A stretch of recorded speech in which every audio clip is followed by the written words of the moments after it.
Assalamualaikum warahmatullahi wabarakatuh. Selamat pagi atau siang atau sore atau malam. Jadi ini adalah kuliah ET 4040 Ekonomi dan Regulasi Telekomunikasi yang saya ajarkan ya di program studi Teknik Telekomunikasi Institut Teknologi Bandung. Jadi khususnya pada video kuliah kali ini, saya akan mengajarkan mengenai bab 4 dari kuliah ini, yaitu pengantar ekonomi, pengantar ilmu ekonomi untuk insinyur ya. Dimana ini karena cukup panjang, maka akan saya bagi-bagi dalam beberapa video kuliah. Pada khususnya untuk kesempatan ini, saya akan menjelaskan mengenai konsep dasar ilmu ekonomi dan juga masalah dan tujuan dari kebijakan ekonomi. Pertama adalah mengenai konsep dasar ilmu ekonomi. Jadi kita terlebih dahulu mempelajari ya, mengenai bagaimana sejarah kelahiran ilmu ekonomi. Ya. Dalam buku-buku ekonomi, jadi sebelumnya kalau saya sampaikan bahwa mempelajari ilmu ekonomi ya buat orang-orang non ekonomi itu relatif mudah ya, relatif mudah. Kenapa demikian? Karena ekonomi ini ada satu Nobel tersendiri ya, Nobel ekonomi, dan di mana pemenang-pemenang Nobel ekonomi ini berbeda dengan Nobel yang lain ya. Nobel fisika, Nobel kedokteran ya, dan lain-lain. Nobel ekonomi ini, pemenang-pemenang Nobel ekonomi ini pada umumnya hampir semua itu mengarang buku, menulis buku, dan dengan demikian kita bisa membacanya. Orang di luar bidang ekonomi bisa membaca dan mempelajari. Jadi ini khas ya, ada khas dari ilmu ekonomi adalah seperti ini. Ini sejarah kelahiran ilmu ekonomi di dalam buku-buku yang dituliskan ya oleh ahli-ahli ekonomi ya, oleh para pemenang Nobel ekonomi. Mereka menyebut-nyebut mengenai tokoh-tokoh yang diakui oleh para pemenang Nobel ekonomi itu ada pertama adalah Aristoteles, kedua Adam Smith, ketiga Thomas Robert Malthus, keempat David Ricardo, dan kelima Karl Marx, dan keenam John Keynes ya. Jadi enam orang inilah yang diakui oleh para ahli ekonomi sepanjang saya membaca buku-buku karangan para pemenang Nobel ekonomi. Di mana Nobel ini kan baru abad ke-20 ya diberikan.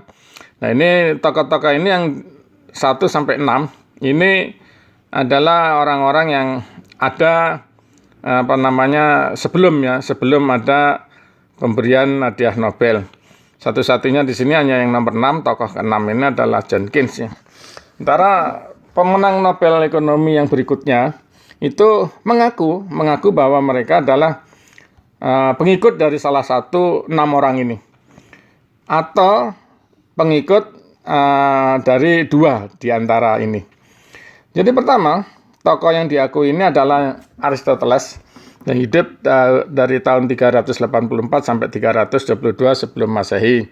Ya, ini banyak buku-buku beliau yang dikutip ya, sering dikutip dalam buku-buku ekonomi. Yaitu Aristoteles ini mengajarkan 4 hal ya. Pertama, dasar-dasar teori nilai dan pertukaran ya. Kemudian kedua, pembagian kerja. Ketiga, teori tentang uang. Dan keempat, suku bunga dan riba ya. Jadi Aristoteles menjelaskan ada perbedaan antara suku bunga dan riba ya.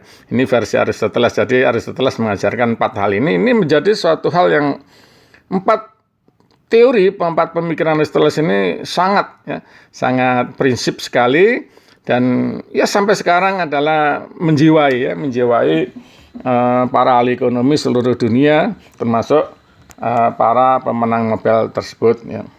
Jadi Aristoteles ini sangat dihargai. Ya. Hanya kelemahannya, ya, ini kelemahan bukan dari sisi Aristotelesnya.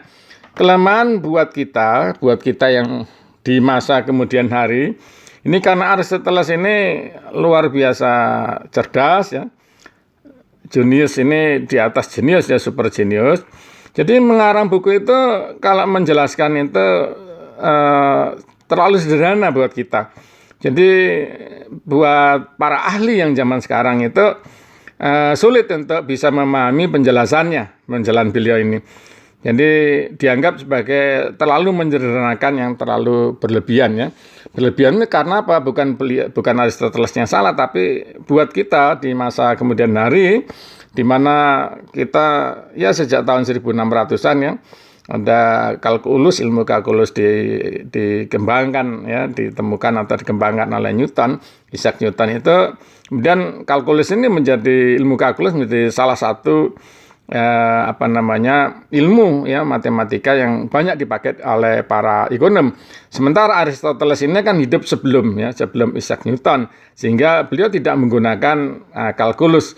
Tetapi sebenarnya penjelasan ada yang diberikan oleh Aristoteles itu di dalam bukunya itu common sense, ya, masuk akal, ya, sangat masuk akal. Cuman mungkin oleh orang-orang sekarang ini nggak bisa diakui, dia katakan di suatu jurnal atau buku ilmiah pada model-model yang sekarang. Jadi Aristoteles ini karena kehebatan beliau ini di buku-bukunya dikasih gelar oleh para ahli ekonom sedunia itu sebagai ahli ekonomi yang pertama diakui, ya. Kemudian kedua yang diakui kebesarannya adalah Adam Smith, ya. Adam Smith ini karena bukunya ini adalah ini judulnya Inquiry into the Nature and Causes of the Wealth of Nations. Ini merupakan buku pertama yang merumuskan dengan pasti tentang ekonomi liberal. Jadi di sini adalah Adam Smith adalah disebut sebagai founder of modern economic, ya. Karena liberalisme ini adalah, ya, sekarang adalah menjadi jiwa atau spirit dari ekonomi dunia saat ini.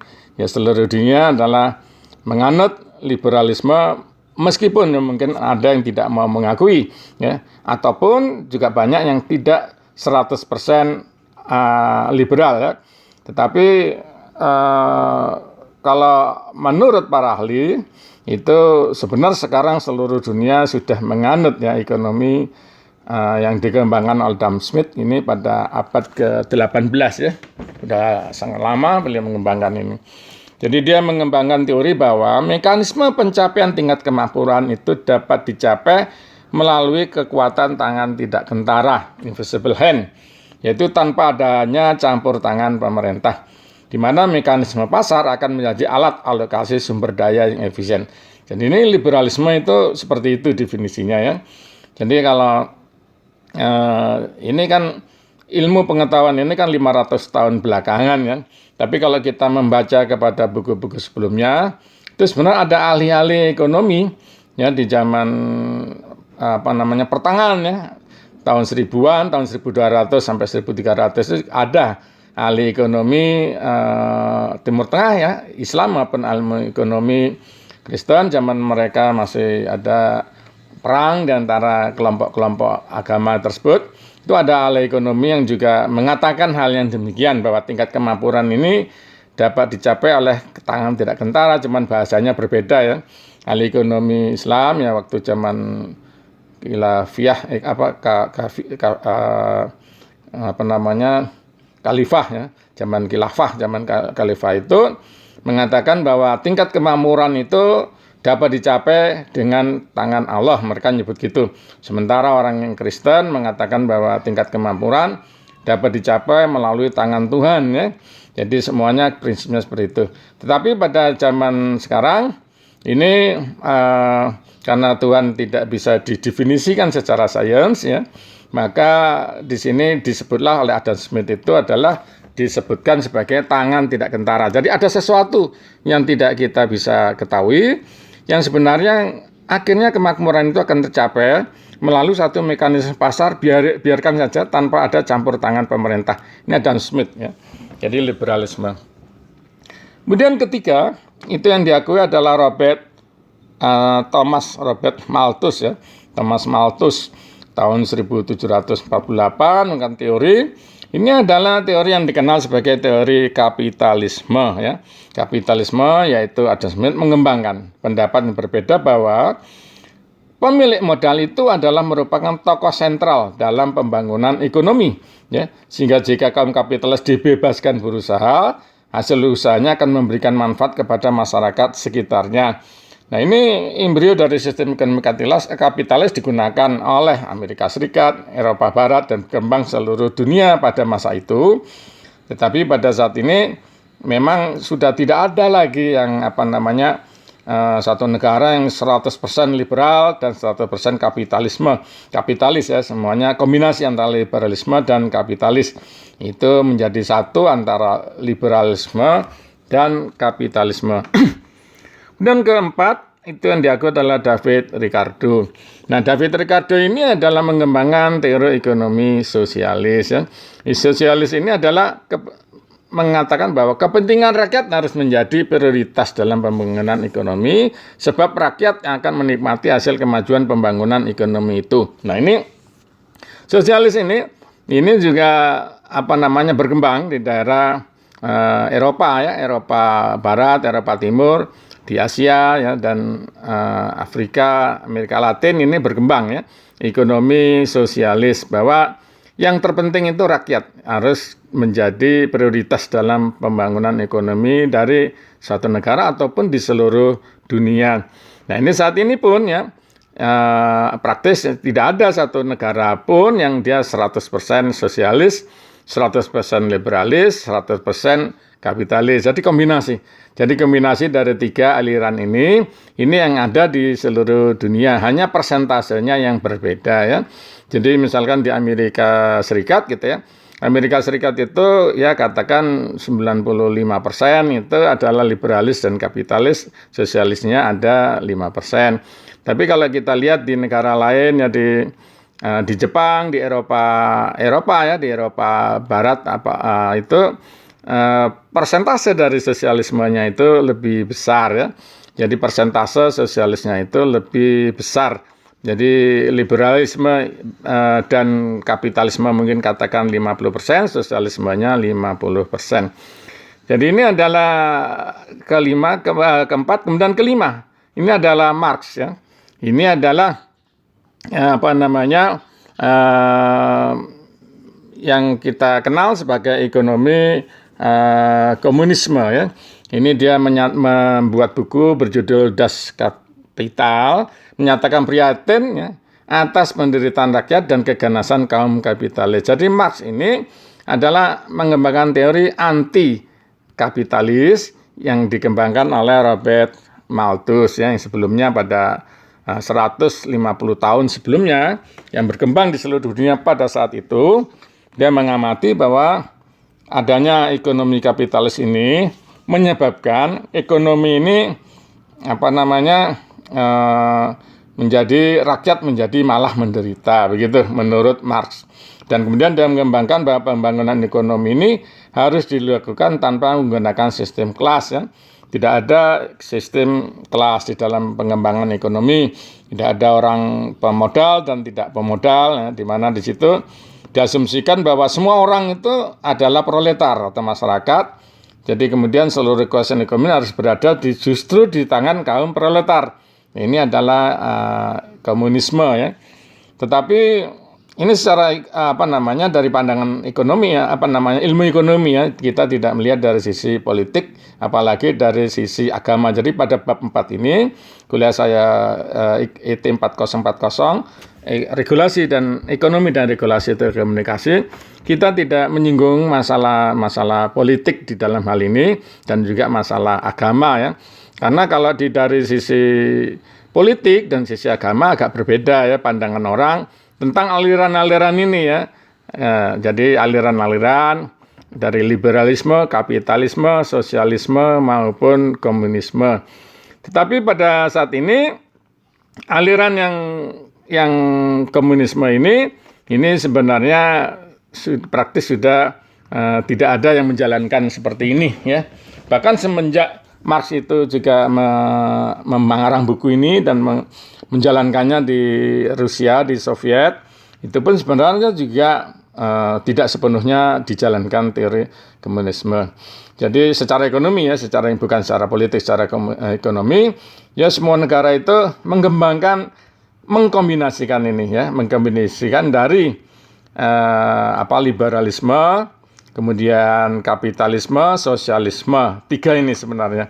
Tiga ini yang paling banyak dikembangkan, hanya persentasenya. Satu negara itu ada yang liberalisme 95%, ya, kemudian kapitalisme, ya liberalisme dan kapitalisme ini katakan 95%, sosialisme 5%. Ada yang kebalikannya, sosialisme 50%, liberalisme dan kapitalisme ini 50%.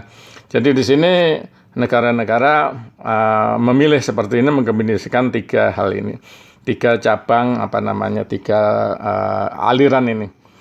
Dan keenam, nah ini yang pertama dan keenam, kalau yang kedua sampai keempat itu menjadi aliran-aliran di dalam ekonomi, sistem ekonomi ya, sistem ekonomi komunisme oleh Marx ya, sosialis, sistem ekonomi sosialis David Ricardo, sistem ekonomi kapitalis oleh Thomas Malthus, dan kemudian sistem ekonomi liberalis oleh Adam Smith ya.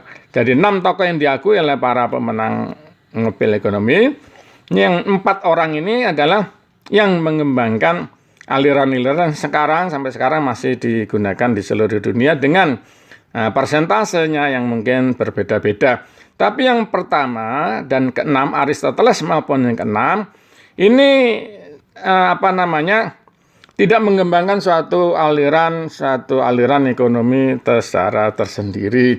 Kenapa? Karena kalau yang pertama, Aristoteles itu menjadi bapak ekonom dunia pertama yang diakui, ekonom pertama. Kalau John Keynes ini adalah disebut sebagai bapak ilmu ekonomi modern gitu ya, ilmu ekonomi modern ya, di mana yang kalau 4 yang lain tadi sebelumnya mengembangkan aliran-aliran liberalisme, kapitalisme, kemudian sosialisme dan komunisme. Nah ini Keynes ini mengembangkan teori yang dia sebut ini The General Theory of Employment, Interest and Money. Ini karena terjadinya suatu kegagalan, suatu Great Depression tahun 1933 yang melahirkan menjadi pencetus ya Perang Dunia Kedua.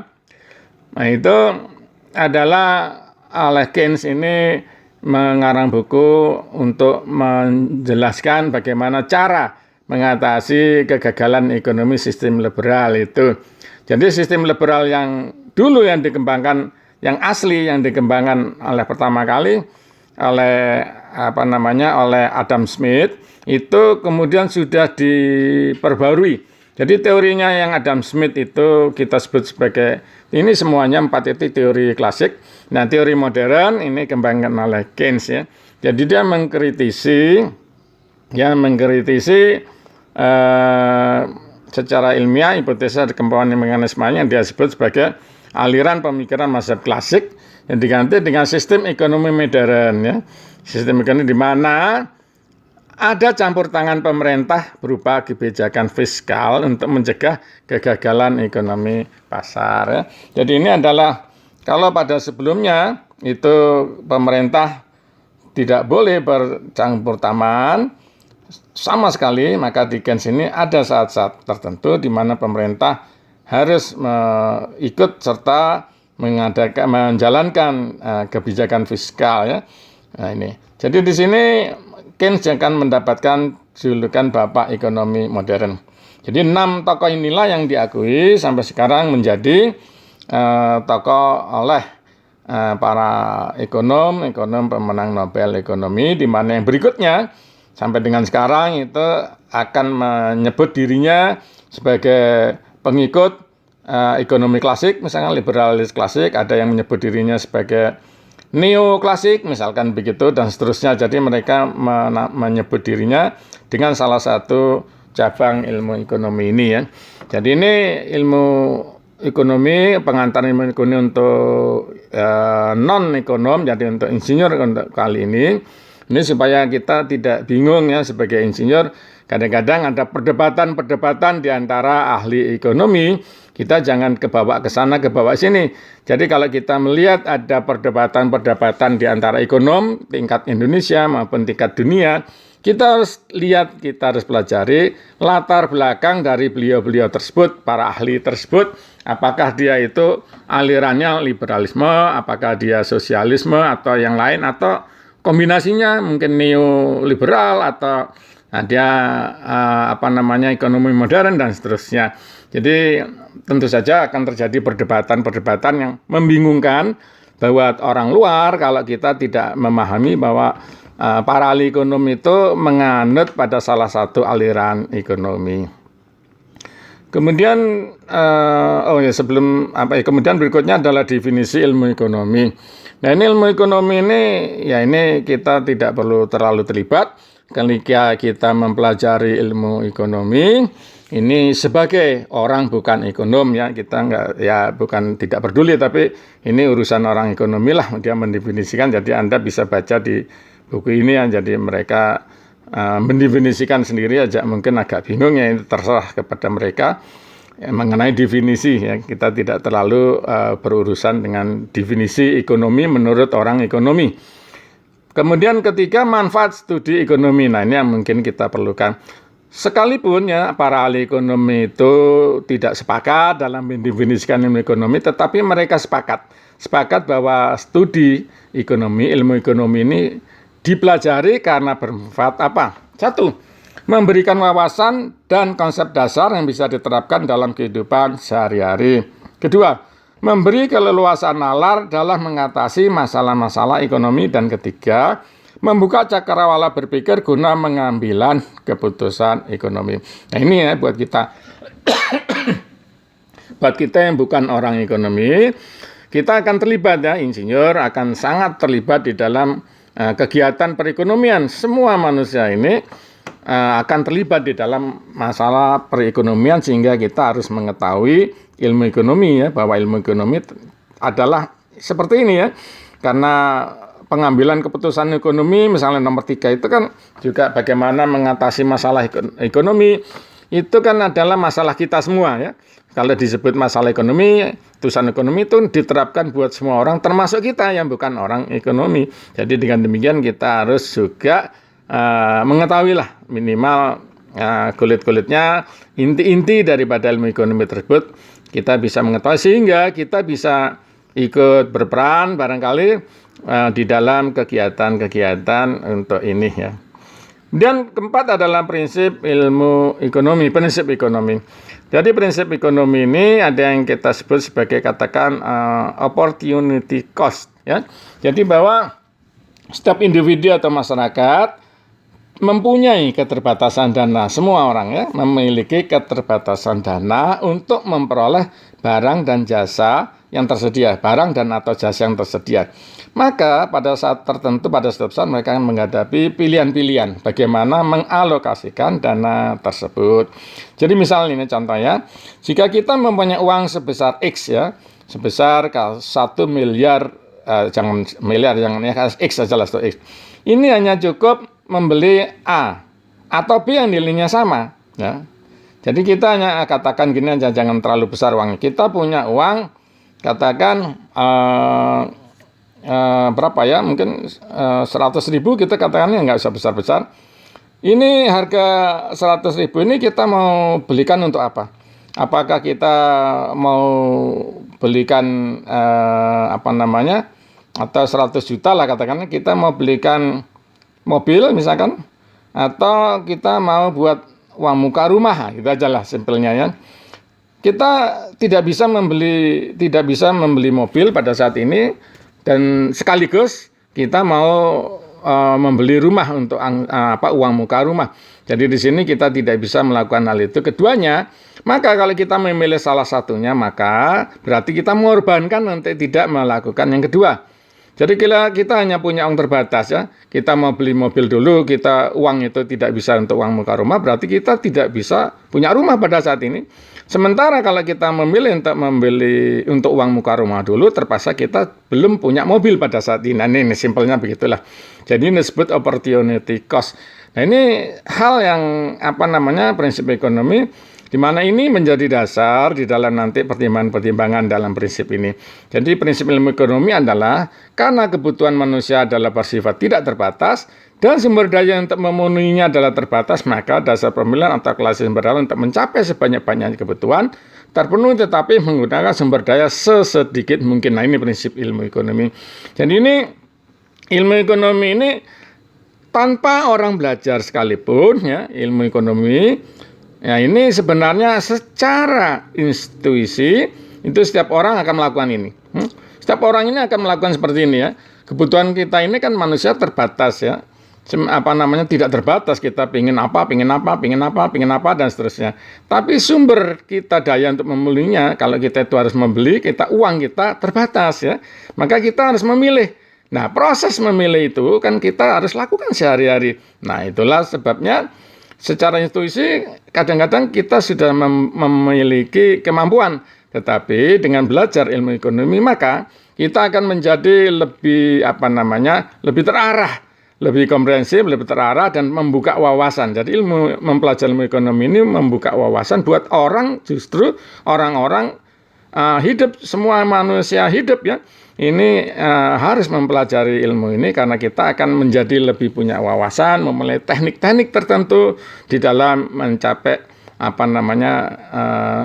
kalau kita sehari-hari dalam hidup sehari-hari setiap orang, satu keluarga atau satu masyarakat tertentu, ini selalu demikian. Keinginan tuh banyak banget ya, semua diinginkan, tetapi kemampuan mendapatkan adalah terbatas. Jadi bagaimana kita bisa memilih mendapatkan dengan kemampuan kita terbatas itu, kita sedapat-dapatnya, semaksimal mungkin kita bisa membeli atau mendapatkan.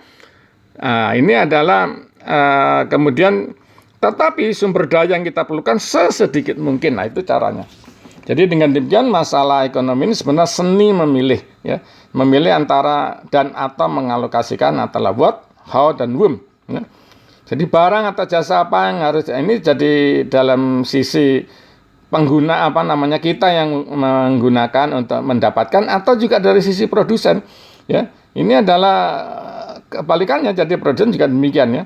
Jadi kalau dia akan memproduksi sesuatu, maka dia harus tahu barang atau jasa apa yang harus dihasilkan, bagaimana barang atau jasa tersebut dihasilkan, dan untuk siapa barang tersebut dihasilkan. Jadi kebalikannya. Jadi kalau di dalam prinsip ekonomi seperti ini, maka karena setiap orang itu membutuhkan segala hal, padahal dia uangnya terbatas, maka buat orang yang lain, kelompok orang yang lain yang harus berkeinginan untuk memenuhi kebutuhan manusia itu, maka ketika dia memproduksi sesuatu, apapun, nah ini kan ilmu ekonomi untuk insinyur ya. Jadi ketika Anda seorang insinyur akan membuat suatu perangkat keras, perangkat lunak, itu harus kita perhatikan. Untuk siapa? Ya. Apa ada orang yang mau pakai? Dan bagaimana barang itu kita hasilkan? Kalau ini teknis ya. Ini how-nya itu kalau untuk engineer ya itu kita pelajari. Anda pelajari di kuliah maupun di secara otodidak. Itu kita mempelajari bagaimana suatu barang, industri. Kita ini insinyur telekomunikasi membuat suatu peralatan telekomunikasi. Caranya gimana? Nah itu kita pelajari ya. Kita ahli di situ. Tapi barang atau jasa yang harus dihasilkan, apa yang harus dihasilkan itu juga kita ketahui ya. Dari dua itu, dari sisi ini ya, dari what dan how itu adalah untuk kita orang engineer yang belajar ilmu ekonomi itu adalah keahlian kita. Tetapi kita harus tahu bahwa whom-nya ini. Jangan sampai kita itu membuat sesuatu barang, tetapi nggak ada yang mau pakai gitu ya. Nggak ada yang mau pakai, kenapa? Barang itu memang dibutuhkan oleh orang banyak, tetapi orang banyak itu punya masalah. Semua orang itu punya masalah, dia itu kemauannya itu banyak, termasuk barang yang kita bikin, apapun yang kita bikin itu pasti ada yang mau. Tetapi orang yang mau itu dia terbatas sumber dayanya. Dia akan memilih untuk membeli yang lain yang lebih utama buat dia. Nah itu ya. Jadi itu adalah satu hal yang penting untuk kita ketahui sebagai engineer mempelajari ilmu ekonomi. Kemudian kelima adalah kelangkaan, ya, kemudian pilihan dan alokasi. Ya, barang itu secara umum dibagi menurut orang ekonomi adalah barang dan jasa bebas, dan kedua barang dan jasa ekonomi. Barang dan jasa bebas ini barang atau jasa yang bisa diperoleh tanpa membayar. Tetapi barang jasa bebas bisa menjadi barang ekonomi bila terdapat kelangkaan. Ya. Jadi seperti di dalam telekomunikasi misalkan ya, udara kan bebas ya. Spektrum frekuensi itu menjadi seringkali menjadi langka ya. Jadi menjadi langka menjadi barang ekonomi.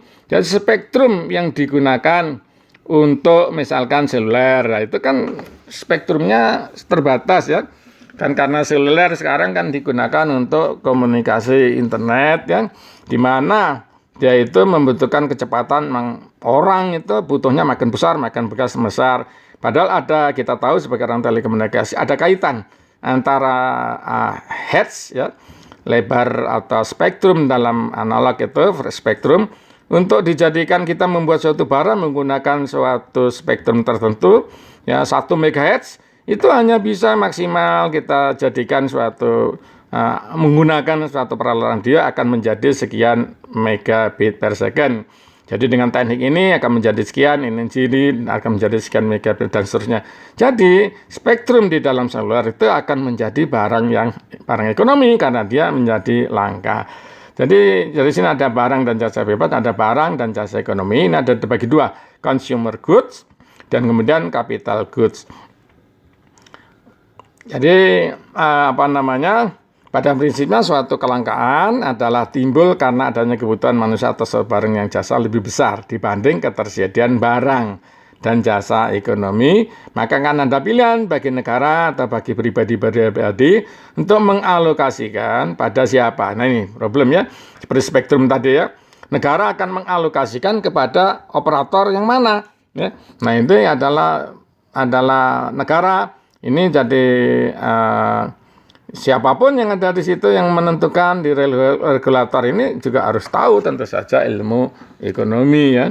Jadi karena ini ilmu untuk menentukan pilihan untuk allocation itu adalah ada cabang dari ilmu ekonomi. Jadi di sini suatu barang atau jasa adalah langka, tempat penetes akan memerlukan suatu investasi. Jadi ini adalah basic 3 ya, pertanyaan dasar ya. Jadi resource, sumber daya, itu akan kita alokasikan apa di dalam suatu industri dan firms ya. Dan distribusi outputnya akan ke household yang mana ini gambar ini menjelaskan apa yang tadi saya sampaikan. Kemudian berikutnya apa itu produksi? Nah, produksi adalah proses di mana sumber daya akan ditransformasikan menjadi suatu bentuk yang berguna. Ya. Nah, itu adalah disebut sebagai produksi ya. Jadi produksi. Jadi misalkan udara di sini kita transformasikan oleh orang teknik kimia ya, itu menjadi ada O2 di mana oksigen itu diperlukan buat rumah sakit ya, buat manusia-manusia yang membutuhkan oksigen, tabung oksigen karena mungkin dia kemampuan tubuhnya untuk menyerap oksigen dari udara secara langsung tidak cukup tinggi ya, di bawah 90% misalnya gitu. Dan berikutnya adalah resources. Ini dalam ilmu ekonomi disebut input. Nah ini ya, jadi kita orang teknik kan ada input, ada output ya. Di dalam khusus ekonomi, resources ini adalah input ya disebutnya. Jadi di sini ada capital resources, ada human resources, ada natural resources. Itu mereka sebut orang ekonomi sebagai input. Jadi kalau kita mendengarkan ada perdebatan antara ekonomi, kalau mereka bilang input itu ya, kita jangan bayangkan seperti orang teknik kita input itu apa ya. Kalau input buat kita kan ada arus listrik, kita masukkan ke dalam suatu perangkat listrik, kemudian keluarnya menjadi gelombang misalnya ini, kita pemikiran seperti itu ya, tapi di sini mungkin agak khusus kita di dalam ilmu ekonomi seperti ini. Kemudian bagaimana basic decision making unit ini akan menjadi 3 jenis ya. Jadi pertama firm itu organisasi ya, perusahaannya ya, yang mentransformasikan resource menjadi output. Ya, jadi produk itu output, ya, output itu produk ya, produksi ya. Kemudian resources itu input di dalam firm ya, di dalam suatu perusahaan. Kemudian faktor kedua yang penting ya di dalam penentuan keberhasilan dari suatu industri dari sisi pandang ilmu ekonomi adalah entrepreneur. Entrepreneur ini orang-orang atau seorang yang mengorganisasikan dan mengasumsikan semua risiko di dalam suatu perusahaan, lalu mengembangkan ide baru atau produk baru dalam menjalankan menjadi suatu bisnis yang sukses ya. Jadi di sini kenapa kita lihat banyak orang-orang tidak pernah belajar ilmu ekonomi secara formal, tapi dia bisa berhasil dalam bisnisnya karena dia seorang entrepreneur ya. Nah, entrepreneur ini adalah tidak bisa diciptakan, ya, tidak bisa dididik seseorang itu entrepreneur ini. Ini ya mirip-mirip dengan ada bakat alam ya. Di sini entrepreneurship itu adalah ada semacam bakat alam ya, seseorang berbakat main bola seperti Ronaldo atau Messi ya. Ini ada orang-orang yang secara bakat alamnya ada bakat alam entrepreneur ya. Tanpa belajar sekalipun mungkin ilmu ekonomi secara formal, dia bisa membangun suatu perusahaan karena yang intinya dia itu punya ide-ide ya, ide-ide, dan kemudian dia menjalankan dalam suatu bisnis sukses kan, dia bisa membayar orang untuk orang ekonomi, orang insinyur, untuk membentuk itu satu perusahaan itu berjalan. Dan ketiga unsurnya adalah household. Nah, ini unit konsumsinya ya. Itu akan berhasil apa tidak, itu adalah household ini. Jadi kalau kita entrepreneur itu pun dia keahliannya adalah dia mengumumkan ide baru, tetapi dia tahu bahwa itu memang akan ada konsumsinya, unit konsumsinya yang akan menggunakan, akan membeli ya, produknya. Jadi household ini yang penting ya kita ketahui. Nah, ini ada 3 determinan dari household ya, dari household demand yaitu harganya, ya, kemudian income yang tersedia, dan kemudian household yang diproduksi agar setiap saat dalam kondisi yang sehat. Dan berikutnya adalah membandingkan antara disebut absolute advantage dan komparatif ya, keuntungan absolut dan keuntungan komparatif ya. Ya, ini misalkan kita lihat tabel ini, output dari hari per hari kerja country A, negara A ini untuk clothing misalkan dia 6, untuk baju pakaian 6, food itu 3 outputnya. Output ya, kita lagi output ini, kita bicara output. Ini kita kembali ke ilmu ekonomi ya. Input itu resources ya. Output ini kita di sini tadi ada. Jadi kita bicara output adalah produknya di sini ya. Jadi outputnya di sini country A bisa menghasilkan 6 pakaian dan kemudian makanan 3 misalkan satuan ya. Hari pekerja. Kemudian country B bisa menghasilkan 1 untuk makanan dan food 2. Maka di sini country A ini memiliki keuntungan absolut ya karena mampu memproduksi makanan maupun clothing yang lebih besar dibanding B ya, negara B. Dia kalah negara B ini. Tetapi country A ini juga memiliki comparative advantage untuk produksi food karena mampu memproduksi 6 kali lebih banyak dibanding country B ya. Tapi hanya unggul 1,5 kali lebih banyak dibanding ini di dalam produksi clothing. Jadi opportunity cost-nya bisa kita lihat di sini. Analisis biaya dari foodnya dan makanan. Biaya 1 unit untuk food dari country A adalah 1,5 kali dari unit clothing-nya. Dan biaya 1 unit dari makanan untuk country B adalah 2 kali dari unit baju, pakaian. Jadi analisis biaya dari baju, biaya 1 unit dari clothing country A adalah 2 kali unit of food dan 1 unit clothing country B 1,5 kali unit of food. Jadi kesimpulan, country A akan memspesialisasikan diri untuk memproduksi food dan country B pada produksi clothing ya. Ini adalah bagaimana satu negara berhadapan dengan negara lain atau satu perusahaan menghadapi perusahaan lain. Ini strategi. Tetapi ini strategi yang sangat dasar sekali ya. Yang sangat dasar sekali.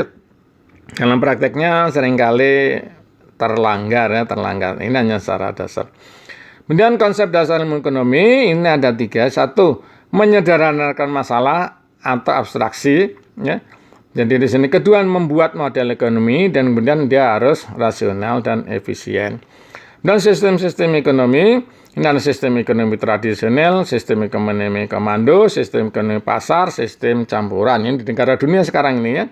Ada yang tradisional, ada komando, sosialis komunis, ada ekonomi pasar. Ini kalau ini adalah sistem perekonomian berdasarkan politik ya. Kalau sistem perekonomian berdasarkan teori ekonomi yang tadi itu ya, kombinasi dari liberalisme, sosialisme, kapitalisme, dan komunisme. Ini kombinasi dari situ. Ada yang bobotnya yang satu 90%, yang lain 10%, ada yang kebalikannya dan seterusnya. Jadi itu berdasarkan mungkin. Tapi ini ada berdasarkan politik. Secara politik di dunia itu ada sistem ekonomi tradisional ya. Ada sistem ekonomi tersosialis komunis, kemudian ada sistem ekonomi pasar.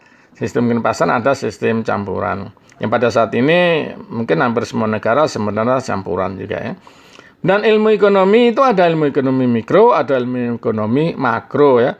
Ilmu mikro ini menitik beratkan pada analisis membuat pilihan, di mana subjeknya perilaku individu seperti tenaga kerja, produsen, konsumen dalam konteks yang terbatas. Dan ekonomi makro menitik beratkan pada analisis penyelesaian masalah yang dihadapi perekonomian. Subjeknya jadi perilaku masyarakat secara luas atau keseluruhan antara lain keselamatan, kerja, inflasi, pengangguran, dan lain-lain.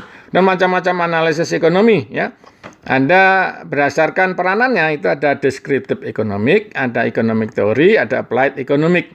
Ini para ahli ekonomi biasa memilih salah satu ini, atau kalau yang sudah sangat ahli sekali mungkin harus menguasai semuanya, bisa juga ya, bisa memilih ya, bisa menguasai salah satu dengan sangat dalam, atau dia menguasai semuanya tidak terlalu dalam. Kalau yang sangat hebat ya itu bisa menguasai semuanya tapi sangat dalam.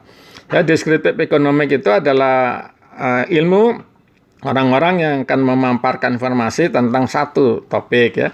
Dan economic theory penjelasan tentang ciri-ciri dan kerja suatu sistem. Ini keahliannya seperti ini, menjelaskan ya, menjelaskan sehingga bisa diterima oleh orang secara sederhana tentang ciri-ciri dan kerja dari suatu sistem.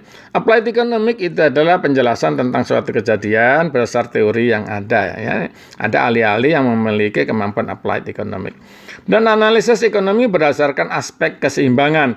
Nah, berdasarkan aspek keseimbangan, jadi baik tiga-tiganya, deskriptif, economic theory, applied economic ini, dia bisa menggunakan model statis, yang mengabaikan dimensi waktu, model statis komparatif, membandingkan kondisi keseimbangan yang satu dengan yang lain, dan model yang dinamik, ya, mempertimbangkan perubahan waktu. Dan 3, analisis ekonomi berdasarkan aspek arah dari analisis itu ada analisis positif, ada analisis normatif. Analisis positif itu membahas deskripsi mengenai fakta, situasi dan hubungan yang terjadi dalam ekonomi. Ya. Dan normatif itu membahas pertimbangan etika dan nilai dari kondisi yang seharusnya. Jadi analisis ini bisa mencakup seperti itu secara komprehensif ya. Dan 2 ini masalah dan tujuan kebijakan ekonomi ya. Ini kebijakan ekonomi, ini kebijakan negara kalau ini ya, kebijakan negara, kebijakan ekonomi ini masalah utama dalam perekonomian secara makro adalah ada ini semuanya, kemiskinan dan keterbelakangan, ketidakstabilan kegiatan ekonomi, mengalami pelambatan dan perkembangan, pengangguran, kemudian inflasi, ketidakseimbangan pada neraca pembayaran, pertumbuhan penduduk dan pertumbuhan kebutuhan, dan juga kegagalan pasar. Ini yang paling parah, kegagalan pasar. Jadi di sini masalah-masalah perekonomian itu secara makro bukan tunggal ya, sehingga banyak masalah yang harus diselesaikan. Ya, ini adalah saling terkait satu dan lain. Dan indikator makroekonomi ini ada pengamatan prestasi adalah pendapatan nasional, pertumbuhan ekonomi, pendapatan per kapita, penggunaan tenaga kerja dan pengangguran, tingkat perubahan dari harga-harga dan inflasi atau inflasi, kedudukan neraca perdagangan dan neraca pembayaran, kemudian kestabilan nilai mata uang domestik, kemudian dibutuhkan adanya pertumbuhan ekonomi. Jadi masalah pertumbuhan. Nah, ini adalah video kuliah dari part 1, bagian 1 dari bab 4 dari kuliah ET 4040 pengantar ekonomi.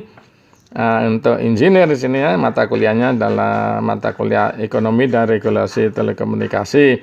Jadi kita akan lanjutkan berikutnya pada bagian kedua dan ketiga untuk memperdalam apa yang kita sampaikan pada kesempatan ini.